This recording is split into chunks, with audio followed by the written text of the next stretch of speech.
Ataramina argitaletxeak 15 urte bete dituen honetan eta Durangoko azoka atejoka dugularik, aurtengo lanak aurkeztu dituzte. Oier González eta Mitxel Sarasketak adierazi dutenez, lan kolektiboaren emaitza ditugu lanok, eta euskal preso eta errepresaliatu politikoek espetxetan igarotako ordu luzeen emaitza. Aurtengo urtekariaren portada, Itziar Moreno preso bilbotarrak ilustratu du. Durangoko azoka heltzear dugularik, Ataramina argitaletxeak aurtengo lanak aurkeztu ditu. 2002 urtetik euskal preso eta errepresaliatu politikoen lanak batu eta zabaltzeko ardura izan du elkarte kulturalak, eta aurten ere nobedadez gainezka dator. Oier González eta Mitxel Sarasate arduratu dira Durangoko azokan eskuragarri izango ditugun aurtengo lau lanak aurkezteaz. Bada holako alegin kolektibo enorme bat, ezin dugu imaginatu sorkuntza lanak,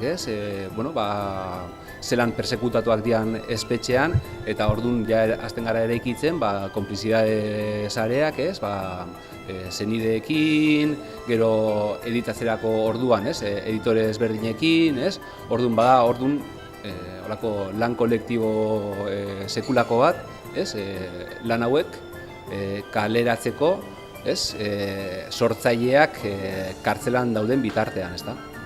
Ataramin lan kolektiboa dela, guk ezingo genuke lan hauek argitaratu jende askoren konplizitatearekin eta lanarekin izango ez balitz, hasteko kartzelan daude egileen lana eta bestetik kartzelatik gure eskuetara ekartzeko hainbat jenderen eskutatik pasatzen diren eta askotan pasatzen diren bezala.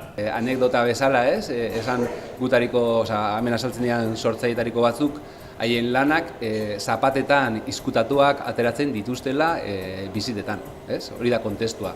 Eta gainera hor badago, Sarrenandiaren kartzelako koplak, Ruper Ordorikak musikatutako olerki eder hori, eta olerkiaren azken aipuan funtzionariak paper bila ari dira zeldetan kantatzen da edo esaten da, funtzionariak ez dabiz arma bila edo barroteak zerratzeko erraminta bila, paper bila ari dira zeldetan dio kantak, ez da?